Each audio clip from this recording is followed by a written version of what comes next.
En el corazón de Córdoba, entre el laberinto de cal y geranios del barrio de San Basilio, cuenta la leyenda que cada patio antiguo tiene su propio duende, un espíritu doméstico, celoso de sus costumbres, que guarda la memoria de los muros que lo cobijan.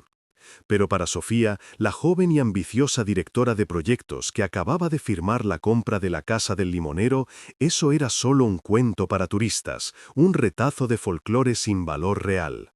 Hasta que una cadena de inexplicables contratiempos comenzó a sabotear su moderno hotel de lujo, obligándola a encarar la verdad que el anciano Manuel, el último habitante de la casa, protegía con un fervor casi religioso, una verdad moldeada en barro y endurecida por el sol de los siglos. ¿Sería posible que las advertencias del viejo sobre un espíritu guardián fueran reales? ¿O habría un secreto mucho más humano y legalmente vinculante escondido tras las paredes de aquella casa condenada a la demolición? Antes de revelaros lo que se escondía en los cimientos de aquel patio cordobés, comenta aquí si en tu tierra existe alguna leyenda sobre protectores del hogar y suscríbete al canal Raíces y Secretos para no perderte historias que rescatan el alma de nuestros pueblos. El sol de julio caía como plomo fundido sobre los tejados de San Basilio, pero dentro de la casa del limonero el aire era distinto. Un frescor húmedo, perfumado con el aroma de jazmín y tierra mojada, emanaba del patio central. Allí, bajo la sombra de un limonero centenario, convivían cientos de macetas de barro pintadas de añil, rebosantes de gitanillas, claveles y geranios que trepaban por las paredes encaladas. El único sonido era el goteo rítmico del agua de una fuente de azulejos sevillanos y el zumbido somnoliento de las abejas. La luz, filtrada por las hojas, dibujaba mosaicos temblorosos sobre las baldosas de barro cocido, creando un santuario que se negaba a rendirse al bullicio del siglo XXI que acechaba al otro lado del portón de madera. Manuel, con sus 88 años a cuestas, era tan parte de aquel patio como el propio limonero. Cada mañana, antes de que el sol se volviera inclemente, regaba sus plantas con una parsimonia ritual.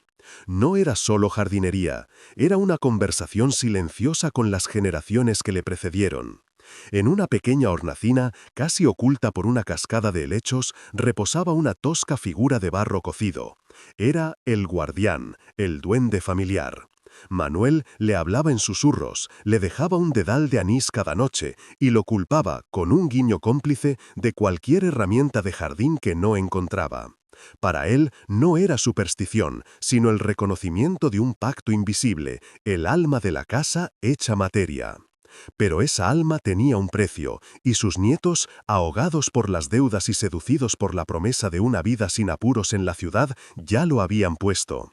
Sofía representaba el rostro de ese nuevo futuro. Llegó con sus planos bajo el brazo, su traje impecable y una sonrisa que no lograba ocultar su impaciencia.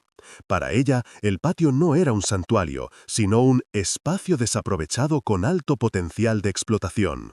Las historias de Manuel sobre el duende eran, en su opinión profesional, elementos de marketing folclórico, una anécdota pintoresca para añadir al folleto del futuro hotel boutique. Sus nietos asentían, evitando la mirada del abuelo, avergonzados pero firmes en su decisión.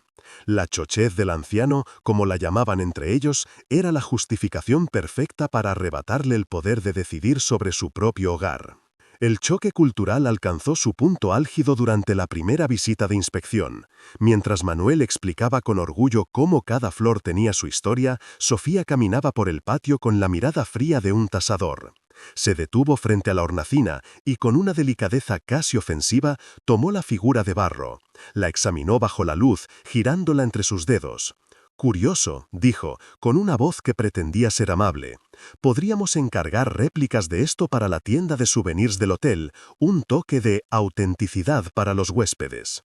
Luego, ante la mirada herida de Manuel, la depositó sin cuidado en una caja de cartón junto a otros trastos viejos destinados al vertedero. En ese preciso instante, el aire del patio pareció espesarse, el goteo de la fuente cesó por un segundo y una de las macetas más antiguas, sin que nadie la rozara, se precipitó desde su repisa haciéndose añicos contra las losas de barro cocido. Sofía lo despachó con un gesto de la mano, una sonrisa tensa dibujada en el rostro. Un simple accidente, sentenció, su voz cortando el silencio expectante. Es precisamente por esto que necesitamos una renovación integral.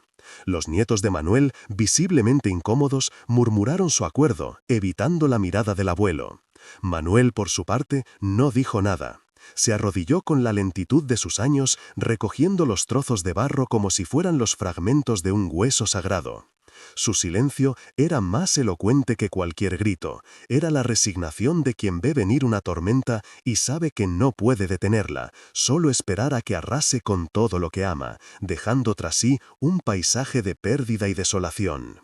Los días siguientes, la casa se convirtió en un campo de batalla silencioso. Sofía, ignorando por completo la atmósfera del lugar, trajo a su equipo.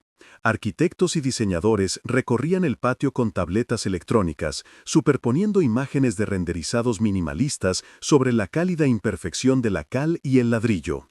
Su primer objetivo fue un pequeño muro de tapial que separaba el patio de un antiguo lavadero.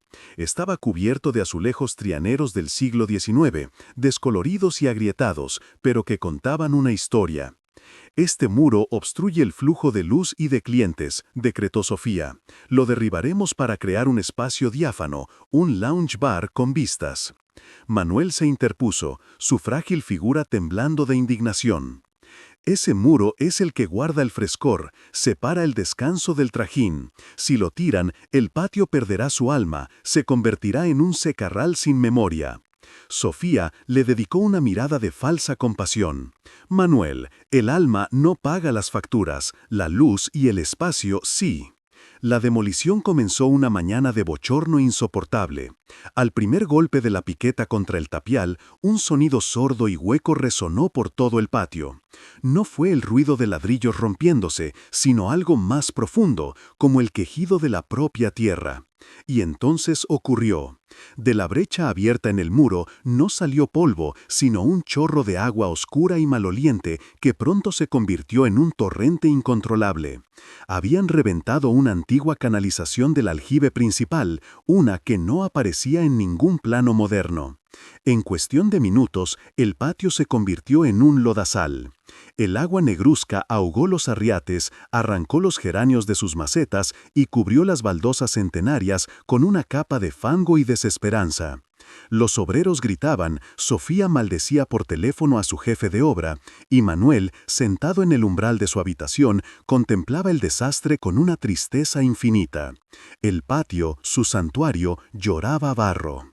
La inundación supuso un retraso de 2 semanas y un coste imprevisto que hizo mella en el presupuesto y en el ánimo de Sofía. Pero lejos de ver en ello una advertencia, lo interpretó como un desafío. Su escepticismo se blindó con una capa de obstinación profesional. Culpó a la pésima infraestructura preexistente y a la falta de documentación fiable, redoblando su apuesta por la modernidad. Contrató a una empresa de georradares para mapear cada centímetro del subsuelo y ordenó traer maquinaria más pesada. Su siguiente objetivo era el corazón mismo del patio, el limonero centenario. Un informe de un ingeniero estructural, convenientemente solicitado por ella, sugería que sus raíces podrían comprometer la nueva cimentación.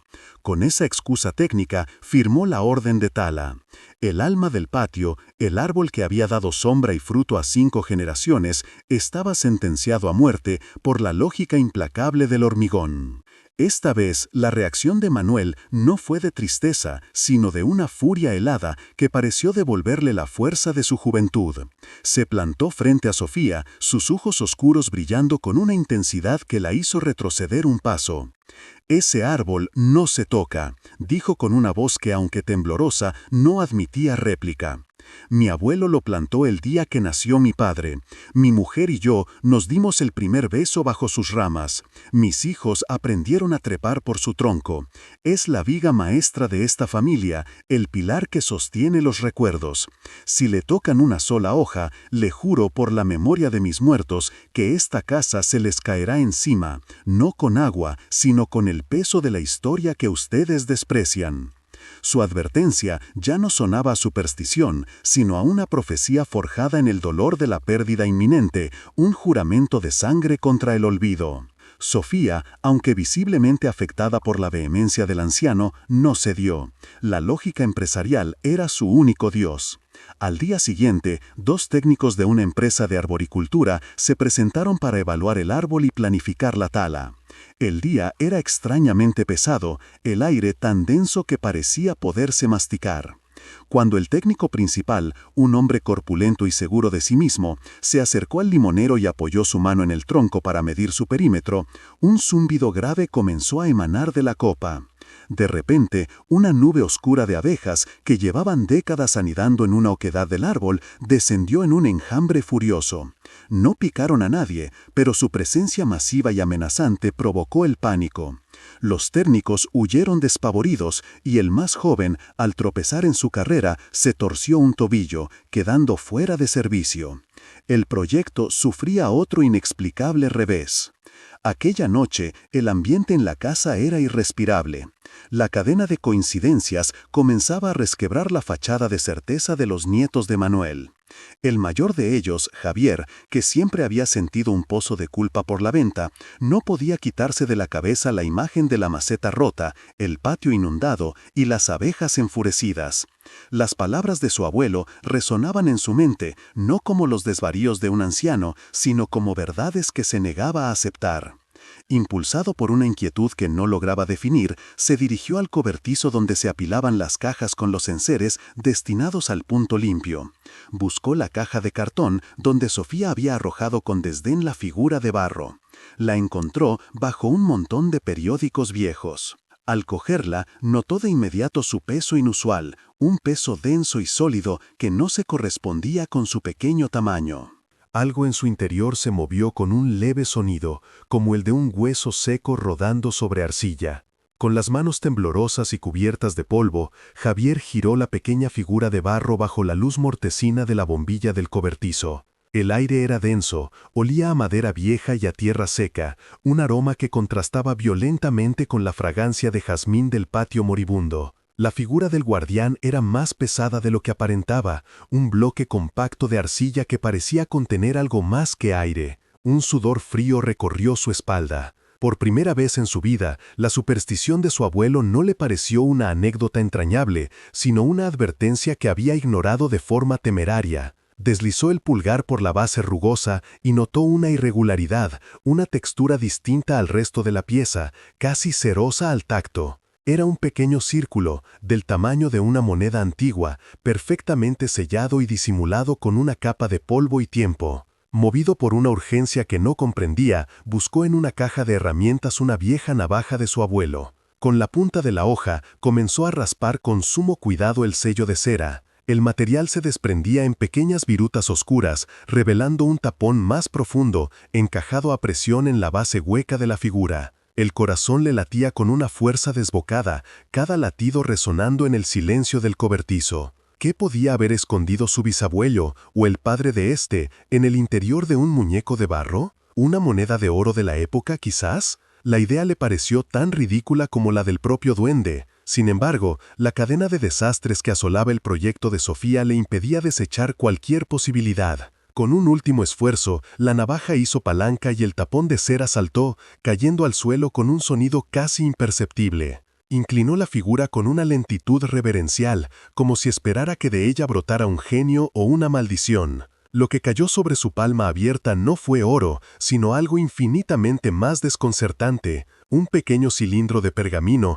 enrollado con una precisión milimétrica y atado con un fino hilo de cáñamo que el tiempo había vuelto quebradizo. El papel, amarillento y frágil como una hoja de otoño, estaba protegido por un sello de lacre de un rojo desvaído, casi granate, en el que se adivinaba el relieve de un limonero. Era un objeto que gritaba historia, un secreto que había viajado a través de los siglos, oculto a plena vista, protegido no por una cerradura, sino por el velo del folclore y la condescendencia de las generaciones más jóvenes. El duende no era solo una historia para asustar a los niños, era el cofre del tesoro. El escepticismo de Javier se hizo añicos contra la realidad tangible de aquel pergamino. Todas las piezas del rompecabezas encajaron de golpe con una violencia abrumadora: la obstinación de su abuelo, su fervor casi religioso al proteger la figura, sus advertencias que sonaban a profecías. No eran los desvaríos de un anciano aferrado al pasado, eran las instrucciones de un guardián, el último de una larga estirpe de protectores que conocían el verdadero valor de la casa,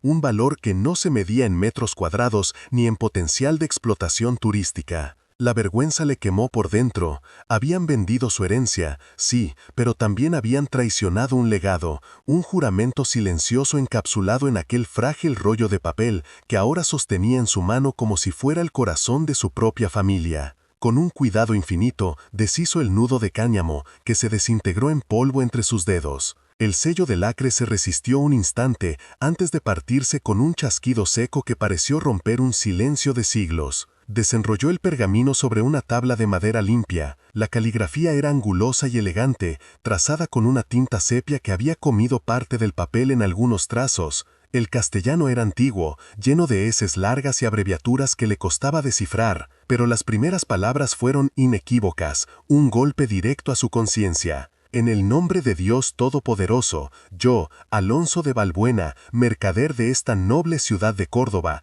en pleno uso de mis facultades, dispongo en este mi testamento final la voluntad sobre mi casa, cita en el barrio de San Basilio, conocida por todos como la Casa del Limonero. No era un mapa del tesoro, era algo mucho más poderoso, el testamento original del fundador de la casa, de fecha en 1789. Javier sintió que el suelo se abría bajo sus pies.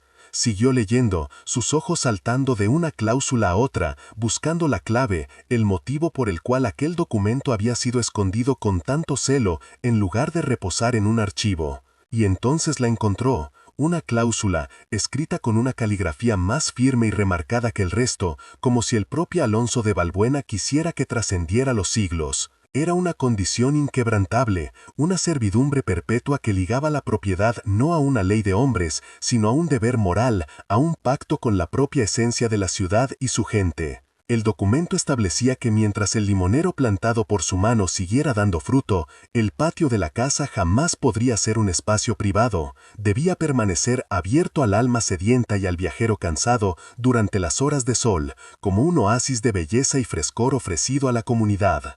Su cuidado no era una opción, sino una obligación sagrada para sus herederos, un mandato para honrar la memoria de quienes levantaron estos muros con sudor y cal. La venta a una entidad privada que pretendía convertirlo en un bar exclusivo para clientes no solo era una traición moral, sino que, según la enrevesada jerga legal de la época, invalidaba cualquier transacción futura que violase aquel espíritu de custodia. El duende no era un fantasma, era la personificación de un contrato sagrado, la voluntad de un ancestro convertida en leyenda. Javier permaneció inmóvil en la penumbra del cobertizo, el pergamino extendido sobre la tabla de madera como un mapa hacia un mundo que creía perdido para siempre. El aire olía a polvo de siglos y a la madera reseca de herramientas olvidadas, pero para él, en ese instante, olía a verdad. Cada palabra del testamento era un ladrillo más en el muro de su vergüenza, una acusación silenciosa contra su ceguera y su prisa por monetizar un legado cuyo valor real desconocía por completo. No era solo un documento, era el alma de la casa, la voz de un ancestro que había logrado atravesar más de 200 años de historia para recordarle su deber. Con el corazón encogido por una mezcla de pavor y reverencia, enrolló de nuevo el frágil documento, lo guardó en el bolsillo de su camisa y salió del cobertizo, cruzando el patio devastado. Ya no veía un solar en obras, sino un campo de batalla donde su familia había estado luchando en el bando equivocado. Se dirigió directamente a la habitación de su abuelo. Manuel estaba sentado en su vieja mecedora de mimbre, mirando a través de la ventana el esqueleto del patio, su rostro un lienzo de resignación. Javier se arrodilló a su lado, sin atreverse a mirarlo a los ojos, y extendió la mano, ofreciéndole el pergamino. No hicieron falta palabras. Manuel lo tomó con una delicadeza infinita, sus dedos nudosos reconociendo la textura del papel como si fuera la piel de un viejo amigo. Lo desenrolló lentamente y sus ojos, empañados por los años, recorrieron la caligrafía familiar. No había sorpresa en su rostro, solo una profunda y agotada tristeza. «El guardián no es un espíritu que vive en la casa, Javier», susurró con la voz rota. «Es un juramento que debe vivir en nosotros. Lo escondimos ahí para protegerlo de la codicia, de los tiempos en que la gente, incluso la de nuestra propia sangre, olvidara que hay cosas que no se venden. Era el último recurso». A la mañana siguiente, armados con la frágil fuerza de aquel papel antiguo, Javier y Manuel solicitaron una reunión urgente con Sofía. La encontraron en la improvisada oficina que había montado en una de las habitaciones frontales, un espacio frío y minimalista que chocaba violentamente con el resto de la casa. Sofía los recibió con una impaciencia apenas disimulada, su sonrisa profesional tan tensa como la cuerda de un violín. Javier, con una calma que no sentía, colocó el testamento sobre la mesa de diseño. «Creemos que hay un problema con el contrato de venta», dijo, su voz firme. Sofía examinó el documento con una ceja arqueada, su escepticismo palpable. Lo leyó por encima, deteniéndose en la cláusula de la servidumbre perpetua. Luego soltó una risa corta y seca. «Por favor», dijo, empujando el pergamino de vuelta hacia ellos. «Un documento del siglo XIX.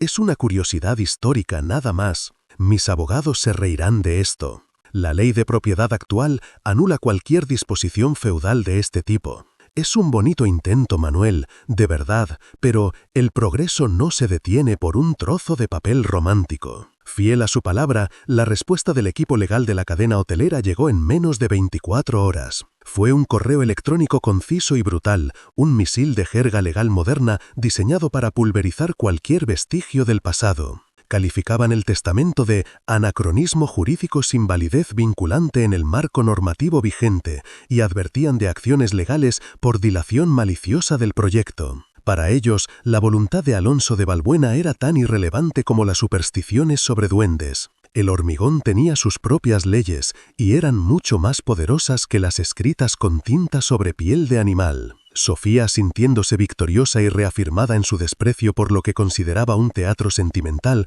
ordenó a los obreros que reanudaran los trabajos preparatorios para la demolición de las estructuras internas no protegidas. La guerra para ella estaba ganada.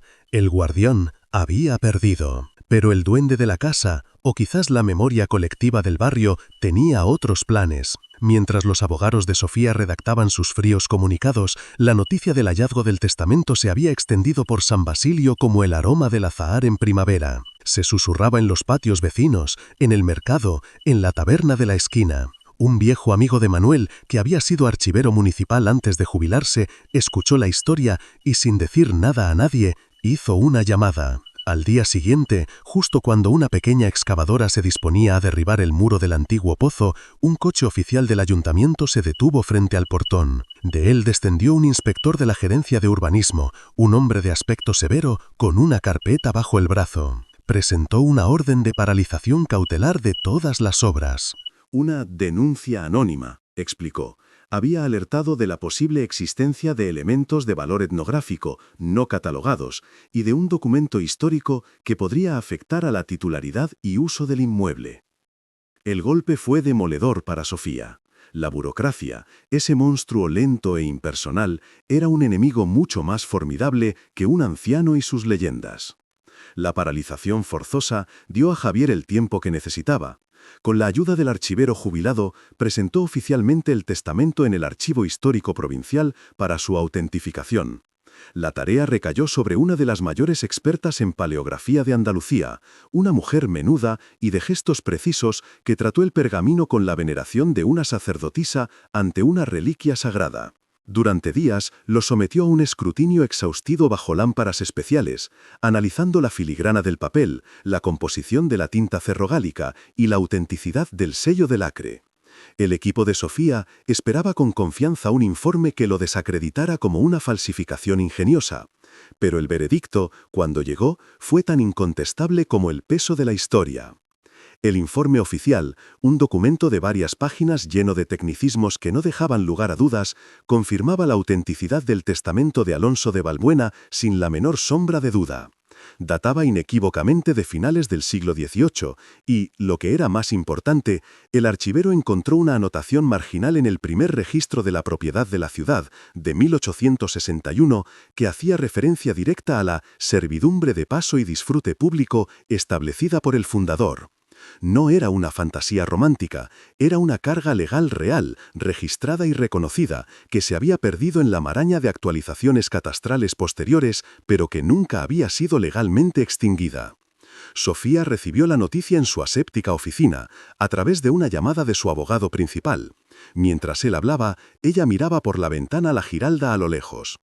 Por primera vez, el desfile de accidentes, la maceta, la inundación, las abejas, la paralización, dejó de parecer una cadena de mala suerte. Empezó a sentirse como el lento y metódico asedio de una fuerza que no comprendía, una fuerza que no necesitaba fantasmas para hacer valer sus derechos. La sala de juntas de la promotora inmobiliaria era un espacio gélido, un acuario de cristal y acero en el corazón financiero de la ciudad, a un mundo de distancia del calor y el aroma de San Basilio.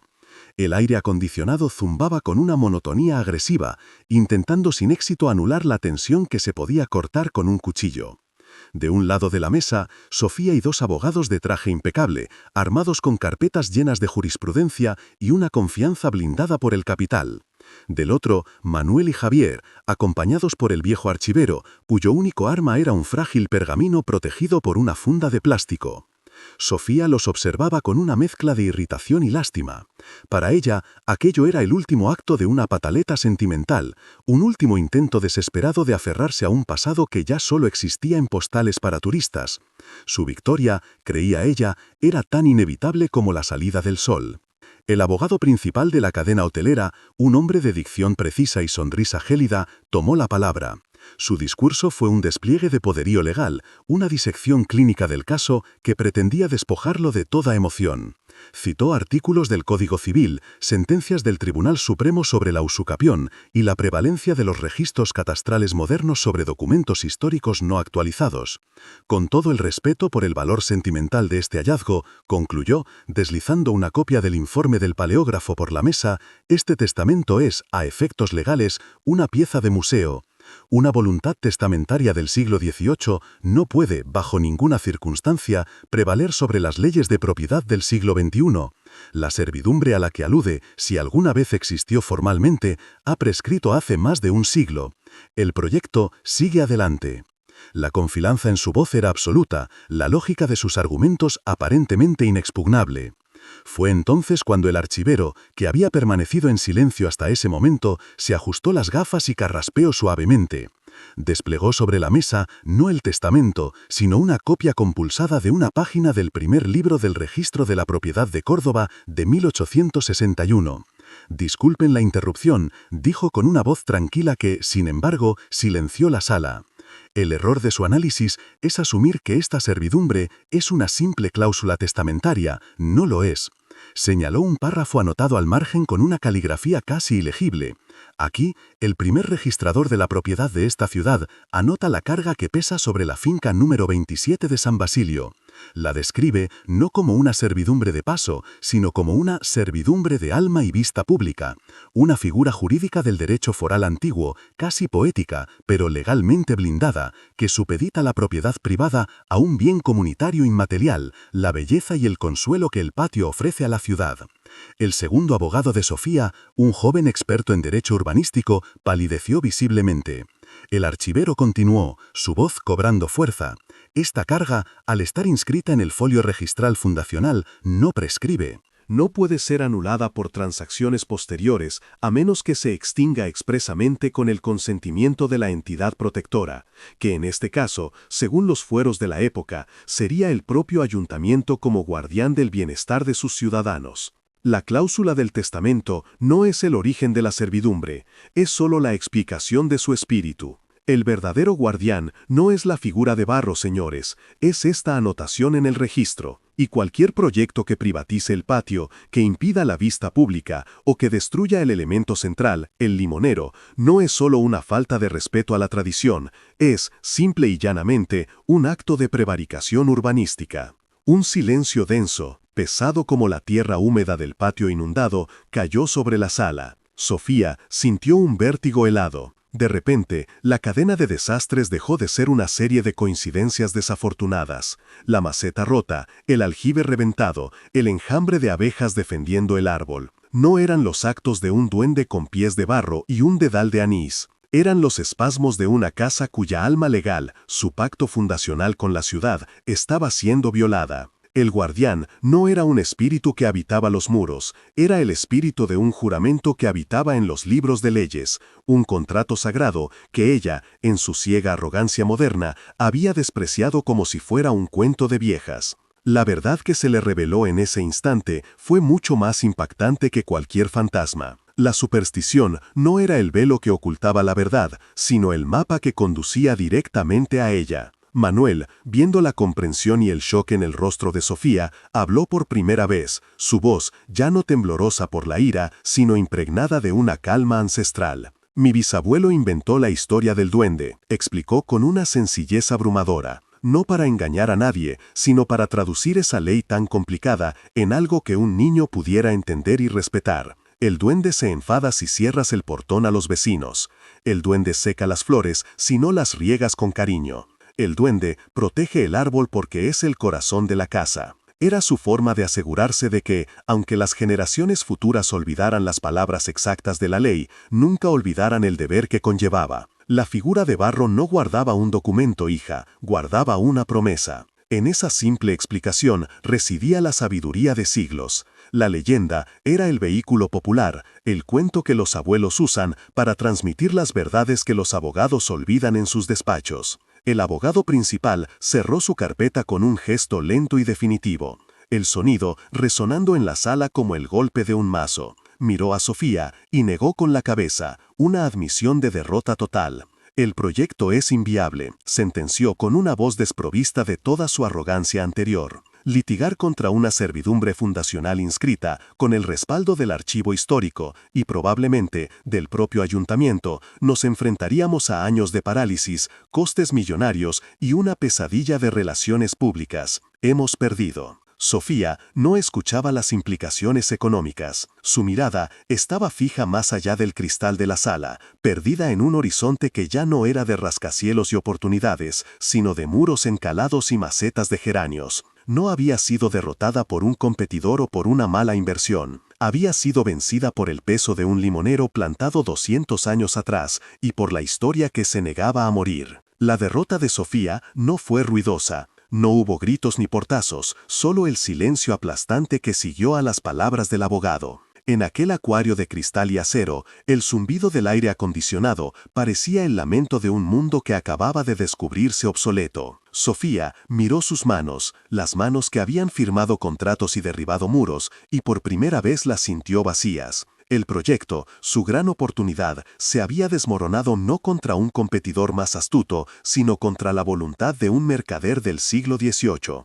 Una voluntad tan sólida y persistente como las raíces del limonero que ella había sentenciado a muerte. La humillación que sintió no era profesional, sino existencial. Había librado una guerra contra un fantasma y había perdido. Solo para descubrir que el fantasma estaba hecho de tinta, papel y una verdad legal que su modernidad había sido incapaz de ver. Esa misma tarde, en lugar de volver a su apartamento minimalista, Sofía caminó sin rumbo por las callejuelas de San Basilio. El sol del atardecer teñía la cal de un color melocotón y el aire olía a dama de noche y a cena recién hecha. Se detuvo, casi por inercia, frente al portón de la casa del limonero. A través de la cancela de hierro forjado, vio a Javier y a su hermano menor regando las plantas junto a Manuel, moviéndose con una sincronía torpe pero decidida. El patio, que días antes para ella un solar lleno de problemas, se le antojó de pronto un universo perfecto, un organismo vivo que respiraba al ritmo lento de los siglos. Comprendió entonces que su error no había sido subestimar un documento, sino despreciar el alma de un lugar. El duende no era una maldición, sino el sistema inmunitario de la casa, y ella había sido el virus que éste había conseguido finalmente expulsar. Para los nietos, la victoria legal fue el inicio de una penitencia autoimpuesta. La vergüenza que sentían era tan profunda como el aljibe. Esa noche, en el patio a medio restaurar, se sentaron con su abuelo y le pidieron perdón. no solo por la venta, sino por su sordera, por haber confundido su sabiduría con senilidad y su lealtad a la memoria con una simple chochez. Manuel los escuchó en silencio, sus ojos reflejando la luz de un farolillo. No hubo reproches, solo la aceptación cansada de quien ha esperado demasiado tiempo para ser escuchado. «La casa no es nuestra para venderla», les dijo finalmente. «Somos sus cuidadores. El duende no nos pide que vivamos en el pasado, sino que no dejemos que el futuro arrase con él». Aquellas palabras sellaron una nueva promesa, una que ya no necesitaría estar oculta en una figura de barro para ser recordada. La leyenda del guardián, lejos de morir, se resignificó. La familia, unida de nuevo por un propósito común, retiró todos los cargos y utilizó la indemnización por la ruptura del contrato para crear la Fundación Patio del Limonero. Con la ayuda de arquitectos respetuosos con el patrimonio y artesanos del barrio, comenzaron una restauración meticulosa. El muro de tapial fue reconstruido con las técnicas tradicionales, los azulejos trianeros fueron restaurados uno a uno, y el pozo fue limpiado y puesto en valor. El patio volvió a la vida, no como una pieza de museo estática, sino como un espacio vivo, cumpliendo el mandato de Alonso de Balbuena. Abrieron sus puertas al público, organizando talleres de cerámica, conciertos de guitarra y lecturas de poesía, convirtiendo el refugio para el alma en un corazón cultural para el barrio, demostrando que la tradición no era un ancla, sino una brújula. Una mañana de primavera, cuando el limonero estaba en plena floración y su fragancia embriagaba todo el patio, Manuel, ayudado por Javier, tomó la pequeña figura de barro. La habían limpiado con un cuidado infinito y ahora parecía brillar con una luz propia. La colocaron de nuevo en su hornacina, entre los helechos que ya volvían a desbordarse. Javier, que meses atrás se habría reído de aquel gesto, sacó una pequeña botella de anís y llenó un dedal, dejándolo junto a la figura. No era un acto de superstición, sino de gratitud, un reconocimiento de que a veces las verdades más importantes no se guardan en cajas fuertes, sino en los cuentos que susurran los abuelos, en las leyendas que actúan como guardianes silenciosos de la memoria colectiva, protegiendo a las familias, no solo de los extraños, sino de sí mismas. Así se cumplió la profecía de la casa.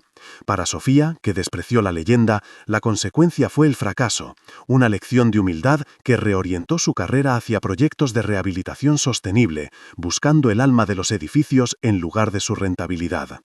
Para la familia, que estuvo a punto de traicionar su juramento, la verdad revelada se convirtió en su bendición, sanando las fracturas internas y dándoles un nuevo propósito que honraba su linaje. Aquel día comprendieron que el duende no era un fantasma que habitaba en el patio, sino el alma del patio que habitaba en ellos, esperando pacientemente a que dejaran de mirar el precio de las cosas para empezar, por fin, a comprender su verdadero e incalculable valor. Hoy, la Casa del Limonero no es un hotel de lujo, pero tampoco es la reliquia silenciosa que fue. Es algo mucho más grande, un corazón que ha vuelto a latir en el centro de San Basilio. El murmullo del agua de su fuente se mezcla ahora con las risas de los niños del barrio que aprenden a modelar el barro, con los acordes de una guitarra flamenca que acompañan a un poeta local, y con las voces de viajeros de todo el mundo que no vienen a consumir un producto, sino a compartir un instante de belleza.